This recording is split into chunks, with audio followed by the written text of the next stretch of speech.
It's the Opperman Report. And now, here is investigator Ed Opperman. Okay, welcome to the Opperman Report. I'm your host, private investigator Ed Opperman. You can find me at Opperman Investigations and Digital Forensic Consulting. Just email me directly at oppermaninvestigations@gmail.com. Our archives are free. You go to Spreaker.com. That's where we have our archives. I do a live show there every Friday night. There's a chat room. You get an email notification when we put up new content. That's the best way to keep up with what we're doing. If you go there and you look up P.I. William Dorsch, or sometimes it's Bill Dorsch. I've played these repeats many, many times. William Dorsch was the private investigator in the John Wayne Gacy case. He's got incredible inside information on that case that you won't find anywhere else. He's just written a book called Omnipotent. Don't ask, don't tell. He's living over in Bulgaria right now, and he's doing a local TV appearance coming up there soon. But check him out, too, on the Bob Motta, M-O-T-T-A, Defense Diaries on YouTube. They're doing a whole series of shows about Mr. William Dorsch's work, especially. He's doing a lot of great stuff. He's telling me off the air with the Innocence Project, okay, testifying against this Ronaldo Guevara, who's been, and these fellows over there in Chicago kind of jacking up a lot of guys, man, putting a lot of guys in prison that don't deserve to be there. Mr. William Dorsch, are you there? Yes, sir. Hi, Ed. How are you? I'm good, man. Thank you so much. Remind the audience, though, who is William Dorsch? Well, I'm a long-time retired Chicago homicide detective. I completed my career in 1994 and quickly became bored and went back to work as a private investigator. And you were telling me what was it, 81 you are? Well, I'm 79. 79, gotcha. Yeah. Okay, yes. and you moved to Bulgaria. Well, my wife is from here. Okay. So I've been here, before we moved permanently a couple of years ago, I've been here about 20 times, and it was familiar to me, and it was a very good move. I love Bulgaria, Greece, and from here I can travel much, much easier to see the places I've always wanted to visit. Okay, then real quick, couple of quick questions about Bulgaria. What about the language barrier? Do you have a problem with that? Oh, it's horrific for me. Luckily, my wife speaks 5 languages, and it seems like most of the European younger generation, they all speak English. Okay. So my limited use of Bulgarian, I'm saved by my wife or these young people that are just astounding. They've helped me so much, translation and with computer work. Amazing. See, I got to find a country where they don't speak English at all, and then people will just stop talking to me, and I can just live my life. Well, that was one of the reasons I left. If I would have remained in the United States, I was going to be besieged every day with more and more work requests. Yeah. And the only way I could finish the Gacy project was to get away so I could spend time on this topic. Now, what about you living in a foreign country now? What do you notice the difference about the United States and Bulgaria? Like, we're so politically divided here right now, and people are so obsessed with the woke, all anti-woke, and all this kind of crazy stuff. Is it a relief to be out of the country? Oh, my God, yes. Yeah. I mean, even the COVID, when COVID was so big, from the time I got off the airplane in Sofia in April of 21 and walked out of the airport, nobody was wearing masks. Yeah. I mean, it was such a relief. And people were dying here at 90, 95. I don't know, but people weren't dying from COVID.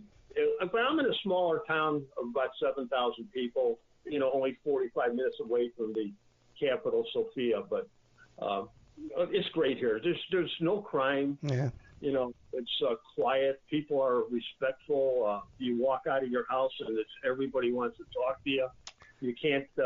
Everybody's giving you food. They want you to sit down. It's just different. It's really different. It seems too like when you travel around the world, everyone smokes, everyone drinks, and they're healthy as horses, like bulls. These guys. Yeah, I just came back from a bunch of days spending time in great restaurants, and everybody's smoking. Yeah. I mean, there's no restriction. I'm not a smoker, but, every partner I ever had on the police department smoked all day. So I'm used to it. Yeah, well, let's not kid ourselves. We all have friends and relatives with lung cancer. It's a horrific death. But how come they don't have that over in Europe? How come no one over there is dying of lung cancer? Every other guy with losing his vocal box or whatever it is. But let's get I'll tell you, there is one thing. If something's going to get you early in life here, it's called rakia. That's a homemade liquor. Okay. Well, and they sure know how to take that down. I'm going to have to come out there and try it.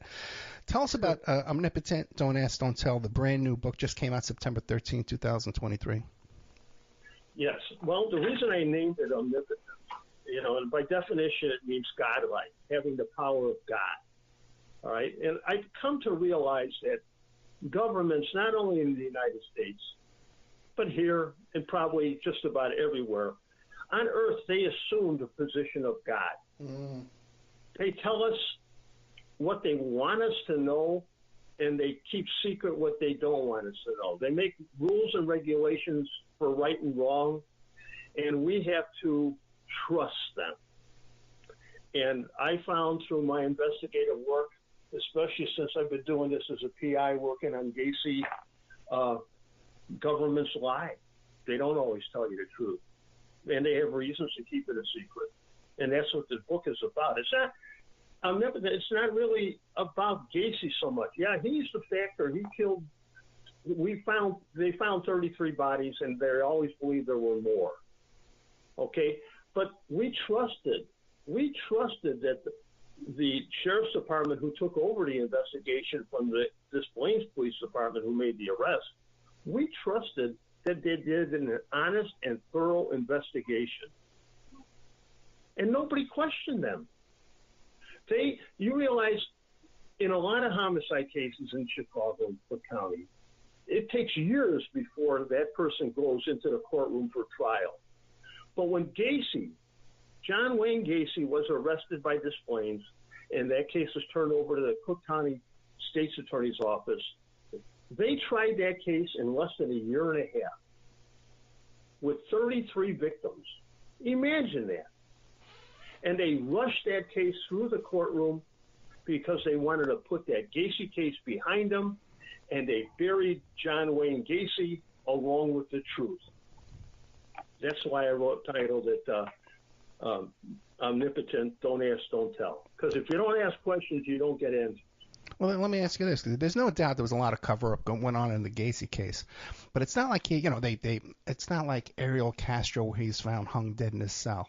You know what I mean? He was alive. He was in there. He was in the public eye. He was painting, doing all kind of stuff. How come he didn't come out with more information about what really went on behind the scenes? I thought about it, and I've given a lot of thought about it. And I talked to Bob Mata recently about this too. Before Gacy was arrested, before he was executed, he'd been lingering in the jail. He's had a one-room, one-person cell. He was in there from from 78 until he was executed in 94. And he never spoke up when he was initially arrested, he did say, do you have other people in custody? And they asked why, and he says because they're involved. Right. And he did say there were 4 people. Okay? And you would think that the police would definitely want to talk to them, these people.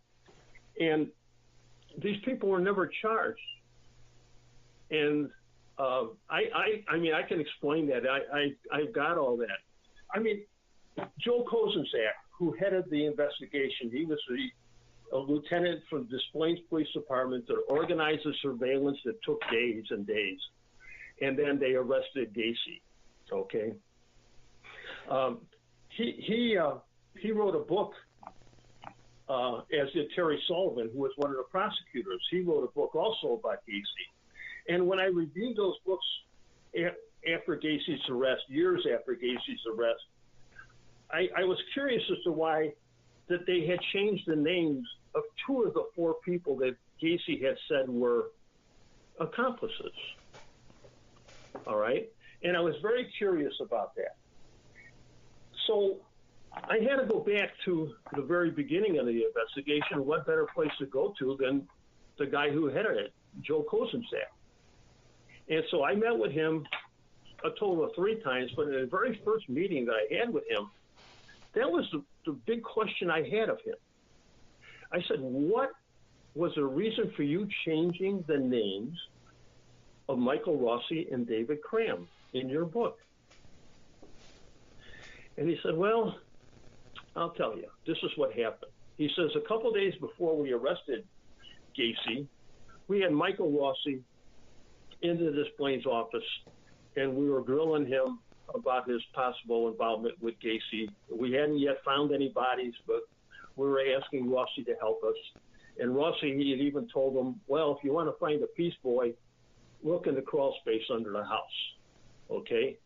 Well, anyway, while they were talking to him and grilling him, he said that he heard some noise out in the outer lobby, so he went out to investigate, and there was a woman there with a man. And he inquired, what's the problem? What's going on here? And she turned to him and to Terry Sullivan and said, do you have my son, Michael Rossi, here in custody? And he said, yeah, ma'am, we do. He's here. We're just talking to him at this point. He's not under arrest. We're just talking to him. And she says, well, I'm going to tell you this. If you do not release my son now, you won't have a job tomorrow. So, I mean, that's pretty brazen. Okay, but Bill, William Dorsch, that happens every day in police stations. Okay, I've had it sent to me, right? And usually, when it's sent to me, you just dismiss it. Okay, right. This is blubber. I don't care. I don't know who you know or who you think you know. And I don't care. I got the PBA. I'm not. No, you're not going to touch me. I got the PBA. No. Yeah, right. I'm going to do my job. Right. But the Kozenczak and Sullivan standing there, that's the obvious question.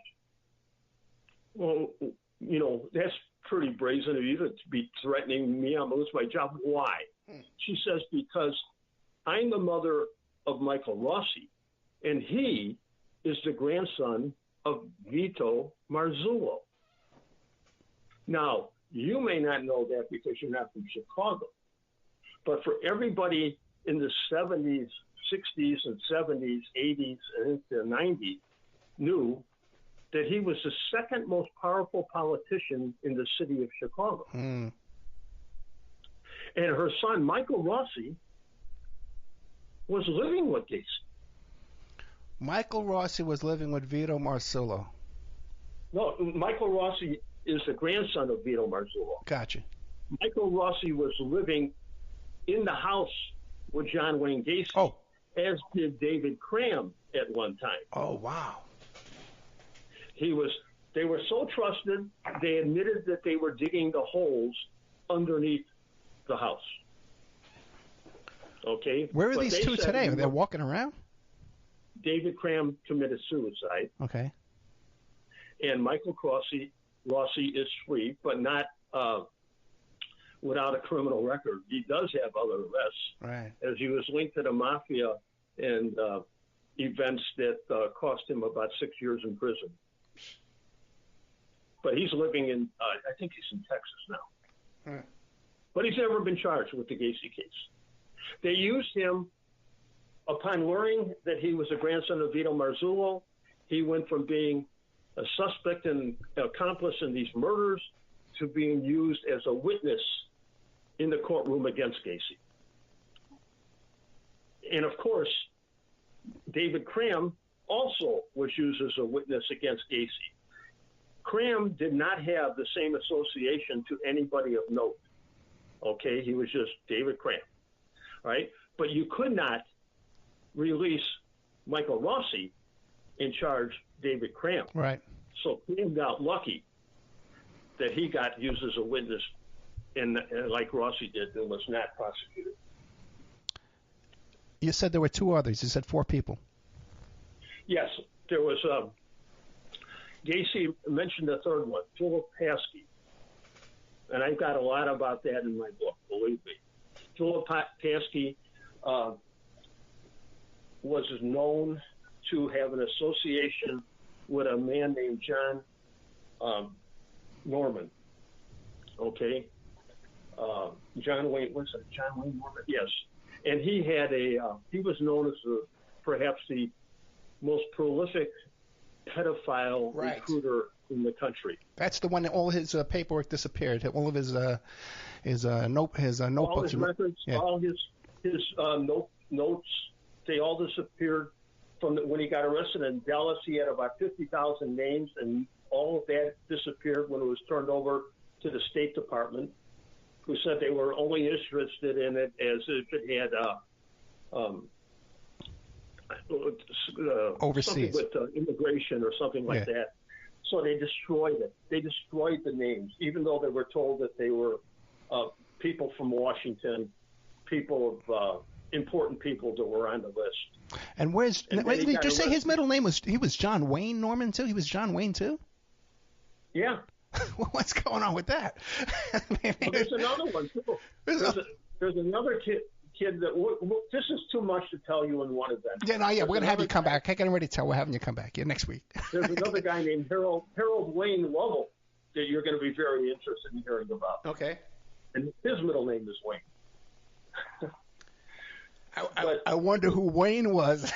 That's the guy we got to look into, right? Harold Wayne Lovell. Okay, who's the original Wayne out there?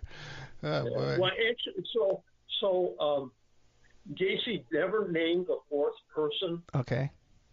But it's either we'll get into it. A little bit. I think it's possibly Norman because he was out and about at that time in Chicago. Gotcha. Well, what about I had a guest on recently. Let me give you another thing while we're talking about Paskey. Okay. Paskey, who Gacy says is an accomplice, worked for Gacy.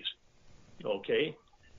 And of course, when the police start their investigation, they knew some of the missings were employees of Gacy, that their families already reported them missing. So as a detective, I would think that one of the first places you want to go to look would be at his records to see who was employed by him. If they would have looked at those records, they would have found Philip Paskey's name. Okay? And if they don't go to talk to him, you got to wonder why, especially because if they do a criminal background check on him, they would have found out that this young man, Philip Paskey, was already involved in a murder. Oh, wow. So 30 dead bodies, and they don't go talk to Philip Paskey? Never. And it wasn't hard to find him because he was arrested in Chicago with Norman in an apartment building where they were filming young boys in sex acts. And he also had a job working as a lifeguard at a Chicago Park swimming pool. That was like one of those city-run parks? He wasn't hiding. A city-run parks department type of pool? Yeah. Yeah. So it wasn't like he would have been hard to find. But, what was standing out would be that murder conviction. Yeah. Oh, yeah. You got to want to talk to them. But they didn't go looking for people. They didn't go. They stopped their investigation with the arrest of John Gacy. And Philip Paskey, where is he today? He's deceased. He died of AIDS. What about, I had a guest on recently who's doing a lot of fascination with Dean Coral, the Candyman. How is he? Yeah. Yeah, there's a connection there, too, but it's mostly, Harold Wayne Henley. Or was it Harold Wayne Henley? I think it is. I'm not sure about the first name right now. It's in my book again. Okay. But Wayne is the middle name, and Henley, he was one of the two accomplices of Correll. Oh, really? Yeah. But Gacy, I questioned Henley. I had a writing, I wrote letters to him in prison. He's doing life. All right? Who is? Him and the other young man that was arrested with him, they both got life sentences. The other one is now died, and he wouldn't write back to me, but Henley did. And I asked him specifically, because I was curious if he had this relation with, if Norman had a relationship with Gacy. But Gacy was in prison until 71. And Correll was killed, and I think it was the end of 72 or early 73. Okay? So Gacy's in Chicago, and Norman was in Dallas, Texas at the time when Gacy first got out. But Henley said he never, ever heard of Gacy until Gacy was arrested. And then I asked him, well, have you ever written to Gacy or Gacy written to you? And he said no. He has no knowledge of it. But Gacy did say to the police that when he was asked about Correll, that he knew all about Correll's history and what led to his arrest. Wait, who said that? Gacy said that? Yeah. Really? Yeah. He was a student of Correll, if you want to look at it that way, because everything that Correll was doing was in the newspapers after he got killed. Okay, the torture board, the young boys bringing other boys to Correll and getting paid, and even getting cars and stuff like that to use from the victims. That was all knowledge that Gacy got from the newspapers and such. Yeah, fascinating. That's exactly the Epstein MO too, by the way, too. He would have the young girls recruit other girls, and he would also give them cars. He would give them rental cars. He would rent cars for them. Well, yeah, and Correll was running the business, and so was Gacy, and, they found out that, they had to put a lot of time into the streets, and like Gacy especially, a couple of times he got his ass whipped a little bit, trying to make an arrest. Trying to capture some young man. And so he learned the obvious. It's easier to have these other young boys bring the victim to them. Right. Now, you mentioned, especially before the air, you said one of the main topics of your book is the cover-up. What do you think is the motive for the cover-up in this case? Well, to me, it would seem obvious. Like if they get a hold of Norman's black book and his material, whoever has that in their possession, their physical hand, has huge blackmail. That's a huge hammer to have over all your co-workers and your boss, the mayor. Oh, yeah. Well, he was arrested in Homewood after he left Dallas. We're talking about Norman now. After he left Dallas, he came to Homewood, Illinois, and he was there, and he got arrested there after assaulting a number of boys. Well, it wasn't assaulting. They willingly participated until somebody complained to the police, and then he got arrested and charged with sex acts. And he actually went to prison here for that. Okay. But there was a book recovered there. There was also a book recovered in Chicago when the police made the arrest in the apartment where the boys were being filmed. There was a book with addresses and names of clients. See, he ran newsletters. That's how he got people involved. They didn't have the computers at that time, right? But he had used newsletters where people would sign up, and they would acquire the newsletter through their signing up with his group. And he would connect men with interest in young boys. And these boys would be sent around the country through Norman. That's interesting that you said they'd be sent around the country, because remember the information I sent to you. Who was that young boy again? The one that the mother said it wasn't her son and it was proven? Michael Molino. Yeah, Michael Molino. And I sent you that picture of appears to be the same boy, Michael Molino, and a picture of him in the collection of Rodney Acala, the dating game killer in California, who was a student of Roman Polanski. Okay? And very strange. The whole Acala situation is very strange, because here's this guy. He's living with his mother in a little one-bedroom tiny apartment. He's bringing all these women in there. He's raping them, torturing them, cutting them up. Right in front of the mom. You know what I mean? How do you cover that up? Mom, you got a sponge? I need to clean the bathroom. I got you. There's just, this stuff is crazy. What is going on out there? I don't know. It's I've seen so much in my lifetime. Yeah. Sometimes you just shake your head. You can't understand it. But the filming, they're sending them around. Where were they sending these boys? And they're filming them. Who are they selling the films to? Well, others on that booklet. Yeah. On that booklet. On the booklet, on that membership list. He would connect young boys with interested male clients. Right. And they had group homes around the country. Okay. And one of those group homes, as I identify it, is you'll see the connection to the Gacy, couple of the Gacy cases, but not through Gacy, through somebody else who was connected to Norman. Okay, then they had group homes. Now, were these like state-funded group homes or just like unofficial type group homes, crash pads? It was Norman was trying to do was, like I said, it was all about sex. Yeah. All right.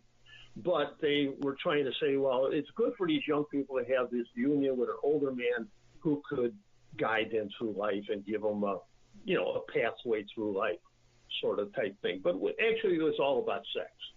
And he was supposedly would get a piece of the money from the homeowner that ran the home for other men to come to the house to have sex with the boys that came there.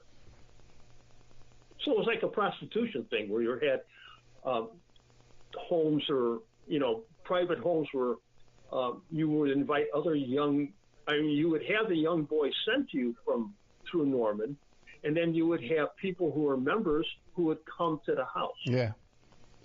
Sex. So it wasn't always just with the one person, but others were invited. Well, yeah, but these were like unofficial group homes. These weren't like a front for real. Okay, gotcha. These were just like crash type pads. I guess they call them trap houses now for the drugs and stuff like that. You got these kids in there. Okay. And Gacy even said about about Norman that he made mention of snuff films. If you remember that. He said you ought to look into him. But, the thing about Norman, if Gacy was, he never mentioned Norman as the fourth person. Okay? So we don't know for sure. But I'm sure that to a guy like John Wayne Gacy, that Norman being so prolific in the prostitution trade of young boys, he was like a human ATM machine. Yeah. So maybe Gacy didn't want to give him up. Or maybe there is another one. And you'd have to read the book to find out. I think I may have hit it, but I don't know how involved the person was. So there's another name you haven't given me here that's in the book. Yes. Okay. Now, when Gacy's doing time in prison, how was it? Was he doing easy time? Did it seem like he was getting a lot of support? Did he have friends in there? What was that like? I don't know. I mean, I've been down to that prison for other cases down in Southern Illinois, and he had a reputation. He had a single cell. He started painting clown pictures and stuff like that, and that's how he spent his time. I mean, he had visitors. He had female visitors coming to visit him. One woman in particular from Canada came down and talked to him several times. Reporters came in and talked to him. He never gave up anybody else. He never gave up anybody else. And, that would have saved his life. Think about that. Or maybe the other way around, because it seems like nobody wanted anybody to do any talking and all this. They wanted him quiet, and I think he got an easier time by being quiet, by keeping his mouth shut. Well, he knew a lot of politicians. Yeah. He threw huge parties at his house, and I can tell you, there's you talk about evidence disappearing in the book. I'll tell you, it's big. People did not want to be of course. People didn't know. I mean, I had dinner at this man's house in 1974. All right, I didn't know he was going to turn up in the news someday to be a mass murderer. All right, but I had no trouble admitting it, that I had been at his house.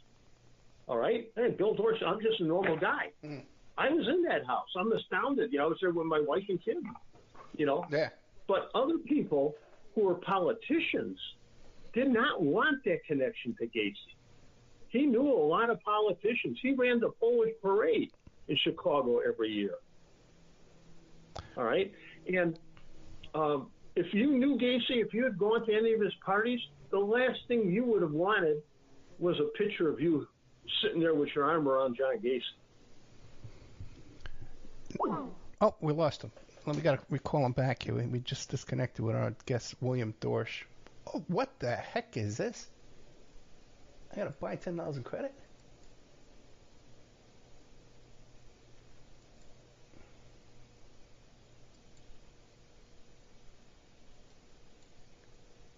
Huh.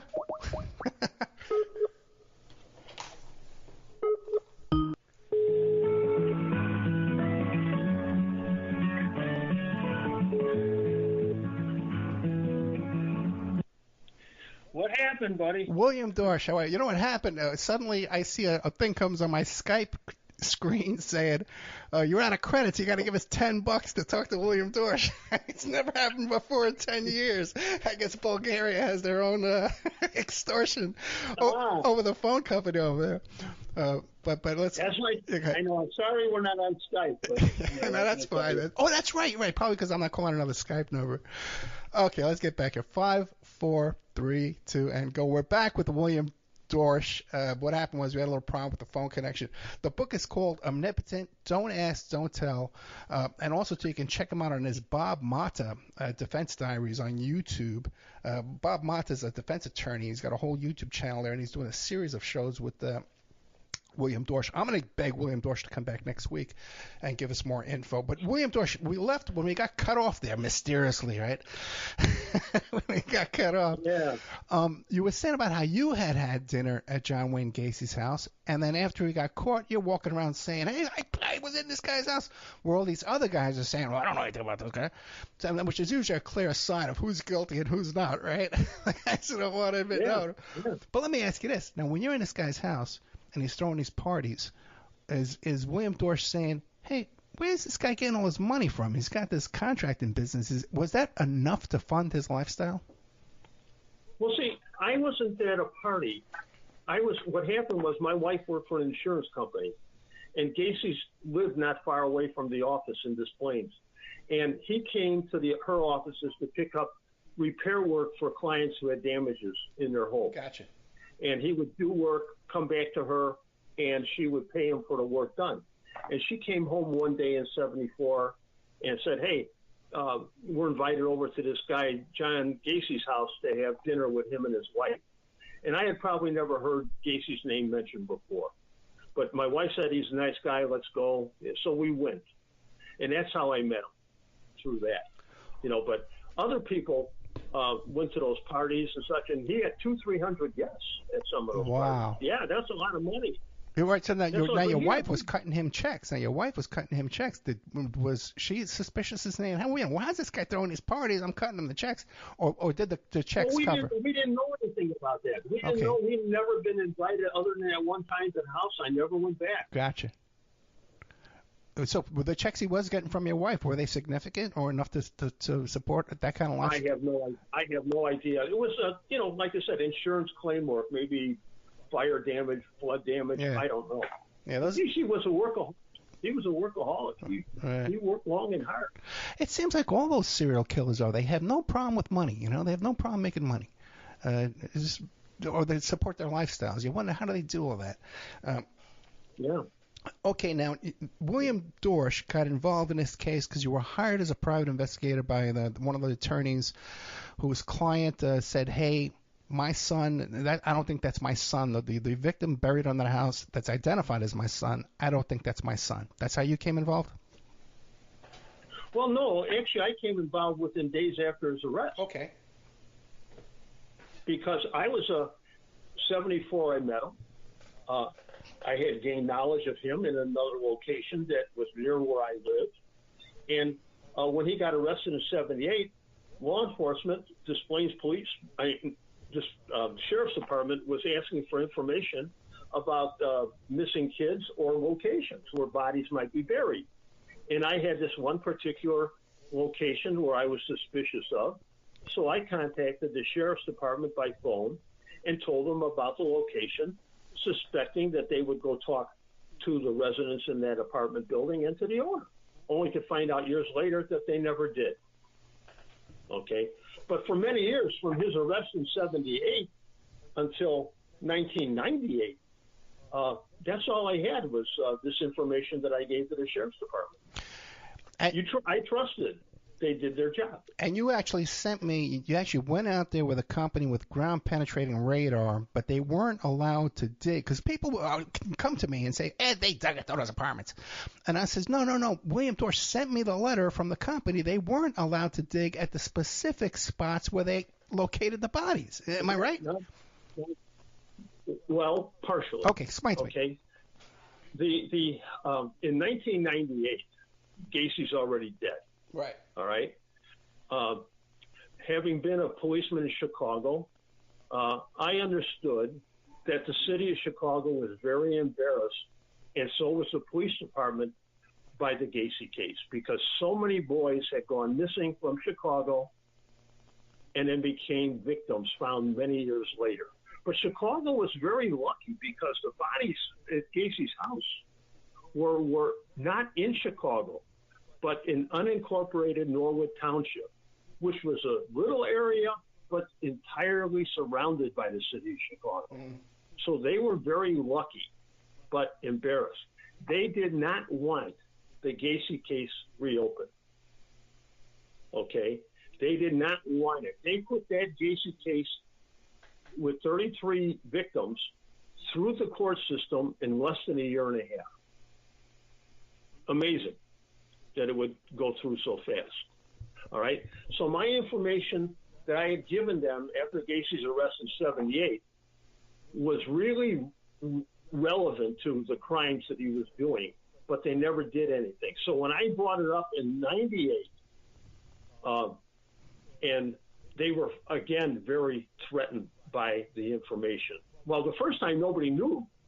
I mean, I didn't know if they did a search or nothing at that time, but only later I found out they didn't. So when it came big news again in 98, now they were really angry with Bill Dorsch, okay, because it was in the news.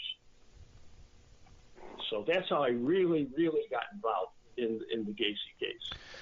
How many bodies do you think are at this apartment? Well, according to Ron LaBarca, and whose letter is a copy of his letter is in the appendix of my book, he said in this when he the first search, it was us who brought him to Chicago to search. We did it without the knowledge of the police department. They didn't know it.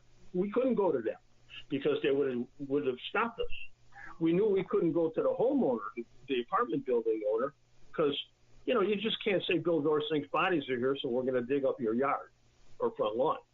You needed something more than suspicion. So when Ron LaBarca came and joined with me in a Better Government Association and my ex-homicide boss, we decided to do it a covert scam where we did not have permission. We just got on the property, and lo and behold, we were able to do the front and the parking lot without being interrupted. Okay? Then that information was taken to the Chicago police, and at first we were told, you've been talking about this for all these years, Bill. Anything you need, we're here to help. So I suspected that they were going to meet with us, talk to Ron LaBarca, and that then they would make a decision about whether to search or not search that property. Okay? But that's not what happened. When Ron LaBarca came back the second time, it was per the request of the Better Government Association, me and my old homicide boss, to meet with the Chicago police, and they were in charge of the search. The Chicago Police Department was decided charge of the search, except there were events that occurred and threats that were made prior to that search by the city of Chicago. I can only tell you that in Ron's letter it says that when he met with them on the day of the search in 98, before the search began, he and his partner who flew in from England, who was an expert in the radar scan also, said that it was obvious to them that Chicago did not want to find anybody. Yeah. But so what Chicago had done is restrict them from doing the entire property. Now, Ron LaBarca knew where he wanted to search because he had done it with us before, but they would not let him do certain areas. But when he did the limited search that he was allowed to do, they told him, you can only just pick out 2 locations. And he protested. He said, that's not good enough. There's more locations that need to be searched. And they said, no, just 2. And then they took him and his partner, put him in a car and drove him to the airport. So they weren't even on the property when the so-called search was done. Whoa, I wasn't aware of that. I read the letter. You sent me the letter. It's a very frank letter. You could feel his frustration in his letter. Ron says in the letter, there were enough anomalies on the property that should have sent a trained detective running to a hardware store for a shovel. Wow. But he wasn't there. And just think of the bravery of this guy here. They pretty much run him out of town, and he still puts this in writing. Yeah. In Chicago. Yeah, he's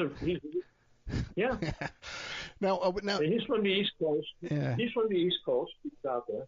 Now William Dorsch. Maybe I should get him as a guest. He's around, right?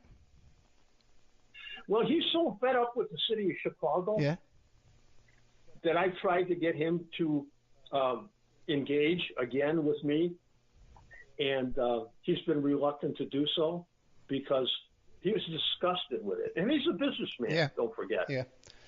And so, but in the last paragraph of his letter, and it's in the book, it says he believes in it so deeply and in what I did and what we found that he will make himself available whenever I need him. But you can inquire, but from what I know from a year ago, that he really doesn't want anything to do with Chicago. Yeah. But I've got the letter. Thank God. Now, what about William Dorsch? Now, by the way, William Dorsch is not just like your average homicide detective. This guy was like a really, really superstar over there. And like we said, he's testifying now on all these innocence projects. We're going to have him come back and just talk about that exclusively. Serious guy, William Dorsch. So now, when all this is going on and you're working on this, you must be brushing up against guys that you know, right? Were any of them telling you, hey, William, man, Stay out of this, man. Were any threats, intimidation, anything? The Gacy case is so important, not only to me, to the families that are missing. Right. The kids that were identified, and there's still 5 that are not identified. I wanted to focus on the evidence about the failed search by the city of Chicago, but to bring people up to speed, I had to go into the things that led up to the searches, okay? Because it shows the attitude and the fear in the city of Chicago and the police department, Chicago PD, Cook County State's Attorney, the sheriff's office. It's all relevant because what you will see in the book is what they were doing. You feel their anger. You feel their worry and fear that this is going to become known, okay? And it's all there. And, I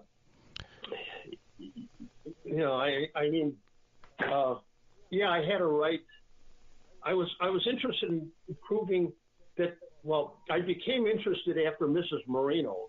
About the phony arrest, right? Yes. Okay. Well, after that, I said to myself, my God, if they're going to do this to this Wait, stop there. I know about the phony arrest, but tell the audience. I don't think we talked about it last time. Go ahead. All right. Well, Mrs. Moreno, her son Michael, disappeared in 1976, in October of 76. And he was 14 years old. He disappeared with his friend, Kenneth Parker. And she reported his son missing that night. She said, my son's 14. He was supposed to be home for dinner. He would not stay out. He wouldn't do that. He wouldn't contact me if something was wrong. Well, she was searching for him, constantly going to the police. She was going to Chicago police and so worried about him, and the days went into weeks and then months and then to a couple of years. And then when Gacy got arrested, she said, "Oh my God, I fear that my son might be a victim." So she did what other mothers were asked to do: send in your child's dental records. All right, because we didn't have DNA at the time. If there was going to be an identification, usually it would be through dental records or fingerprints. And what 14-year-old kid has fingerprints on file? So she sent the dental records in, and Gacy's trial was coming up, and she's being told she's asking the state attorney's office and the medical examiner, "Have you found my son yet? Has he identified my son?" They say, "No, Mrs. Brady, your son is not a victim of John Gacy. Don't worry about it. Don't go to the trial." So she doesn't go to the trial. Gacy's convicted, and then about a month or so after the trial, she gets she answers her door in her apartment, and it's two men who tell her they're detectives and they need to talk to her. And they come in and tell her, "Oh, Mrs. Marino, we got bad news for you. We've identified the body of your son. Your son is a victim of John Gacy." And she said, "Wait a minute. You've had my son's dental records for years, constantly telling me that he's not a victim, and now you want me to believe that he is a victim." Okay? And she said, "Well," they said, "Hey, ma'am, we're just policemen. We were told to tell you, and we need to take you through and explain to you. We have some evidence we want you to look at, and we want you to know that you can pick up your son's body." All right. So she winds up burying the body.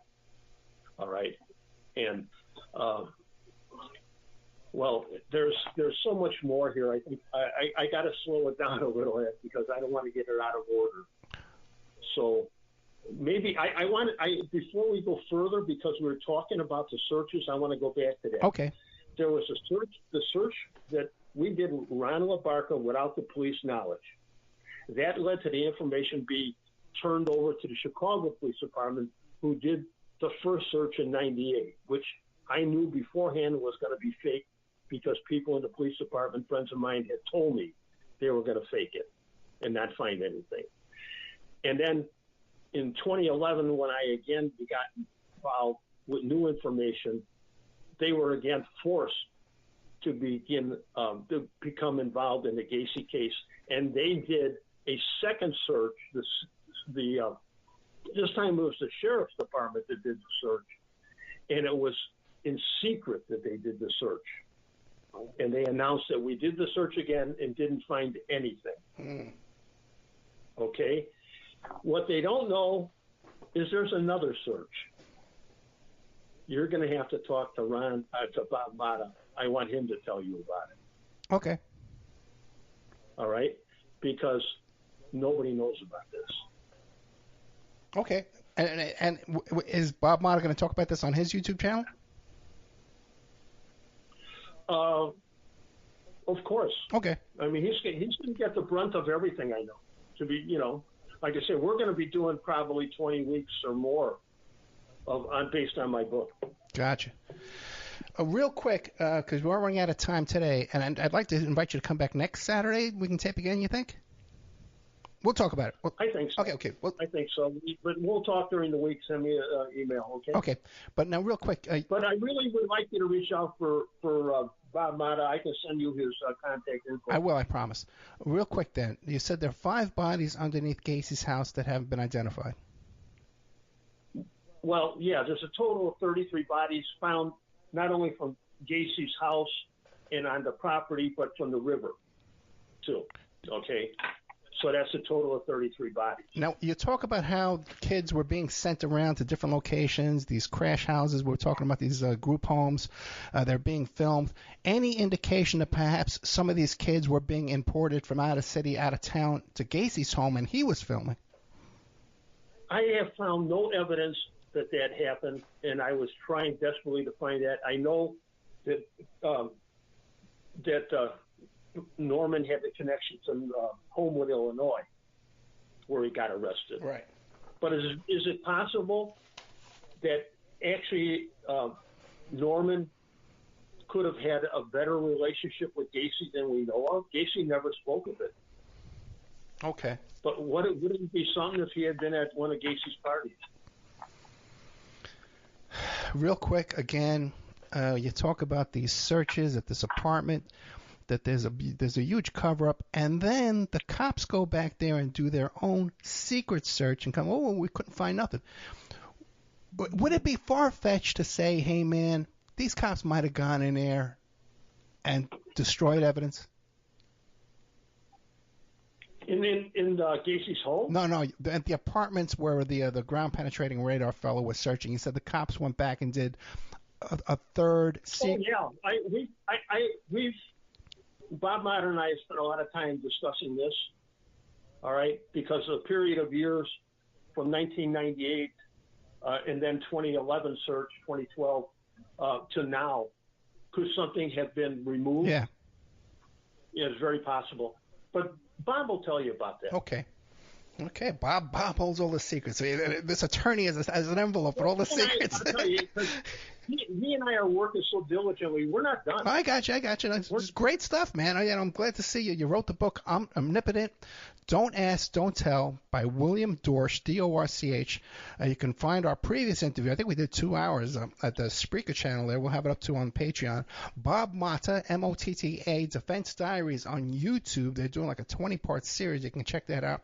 I also want to have William Dorsch come back no matter what, besides Gacy, about this Ronaldo Guevara. He's testified in how many cases, how many Innocence Project cases have you been testifying in, Mr. Dorsch? Oh, probably close to 24. Yes. Some of those cases I actually did the investigative work and then brought it to the attorneys or to the Innocence Project, and they worked the case and got them exonerated. Yeah, incredible work you're doing here, my friend. Thank you so much. Well, let's talk during the week and we'll see what we can come up with.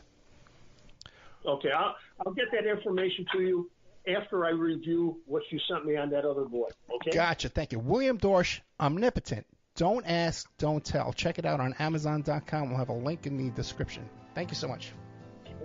Okay. Good night.